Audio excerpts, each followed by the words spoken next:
Hey, how's it going, folks? So this week we are getting a new M. Night Shyamalan movie.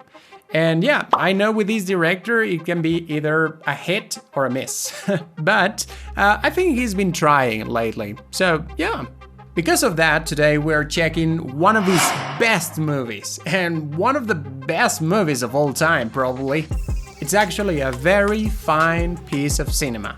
But before all that, remember to subscribe, share with your friends and like this video, because, you know, that helps us to keep making this. Okay, let's do it.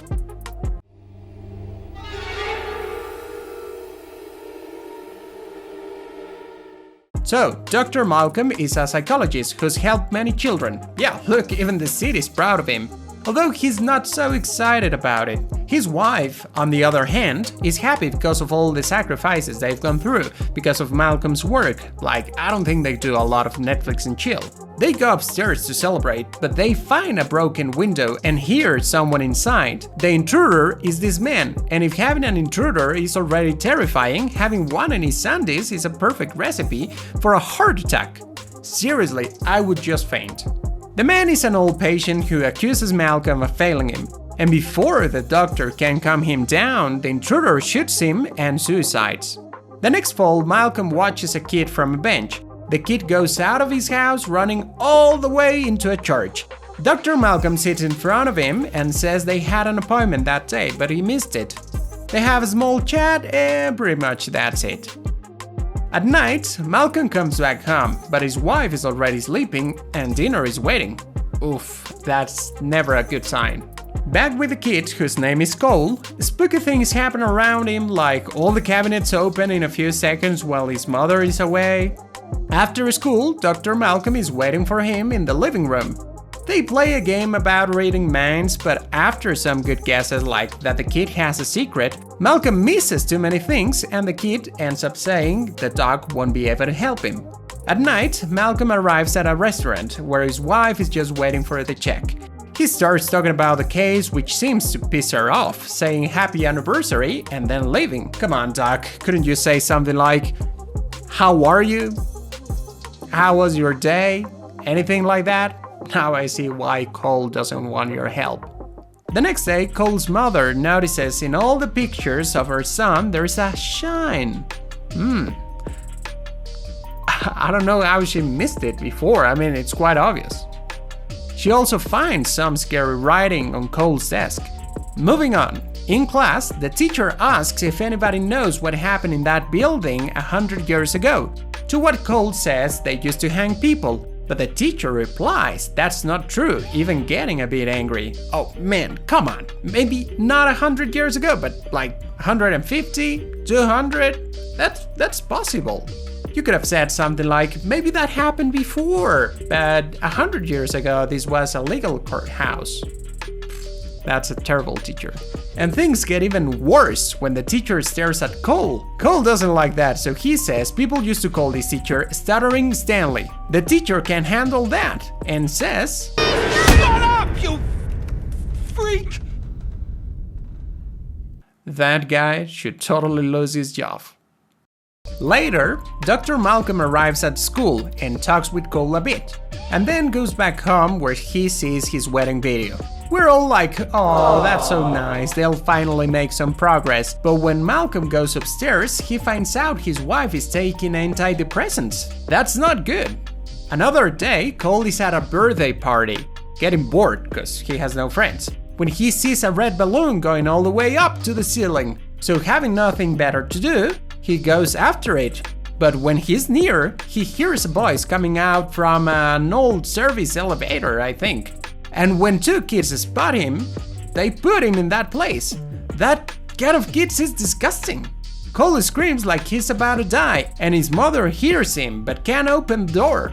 It seems like everybody in that place is stupid, because instead of doing something like bringing the key, they just keep staring.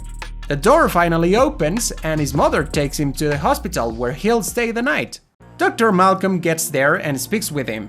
talking about his own life in the form of a bedtime story, saying after what happened that night in his house, things haven't been okay with his wife, and he has thought a lot about that patient and that maybe helping Cole will be like helping that man. That's when we get one of the greatest moments in film history.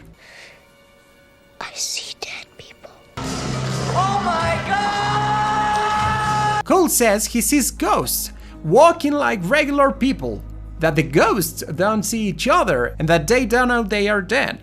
Obviously, Dr. Malcolm thinks the kid is hallucinating. 2 days or so later, Cole wakes up at night, having to take a leak, when he hears something in the kitchen. What could it be? He says, I thought we didn't have a cat. But when he gets there...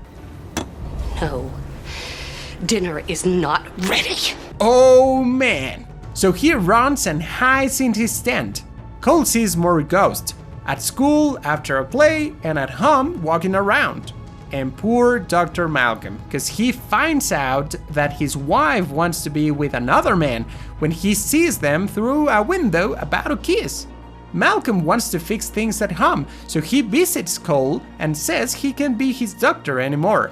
Cole is really sad about it, but don't worry, because later Dr. Malcolm listens to an old tape of the patient he couldn't help, and guess what?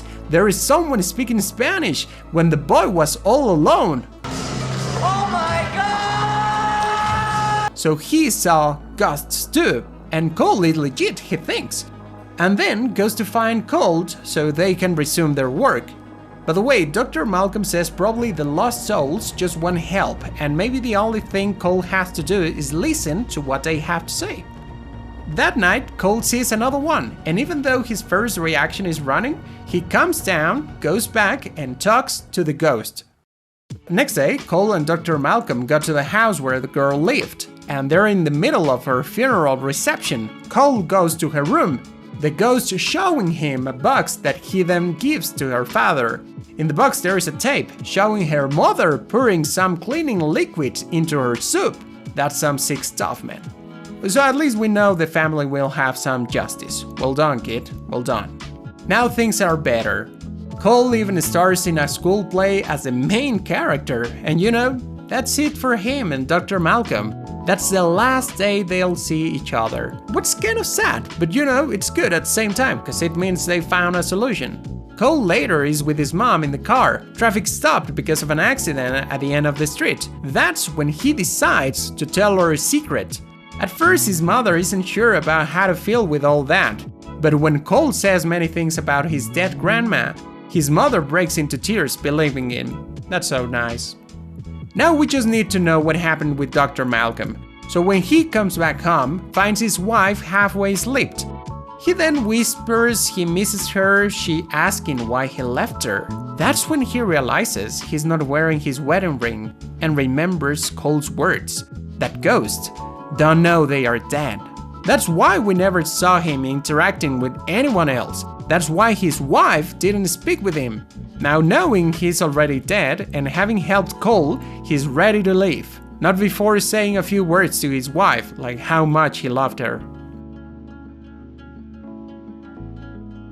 And that's pretty much it. I'm really sorry because I think today I had a terrible pronunciation. I don't know what it was happening with my mouth. And right now it seems to be fixed. I have no idea what happened. But anyway, I hope you liked this video. I hope you liked the story. If that's so, please give me a like, share with your friends, and subscribe. I think that's it. See you next time, and have a good day. Bye.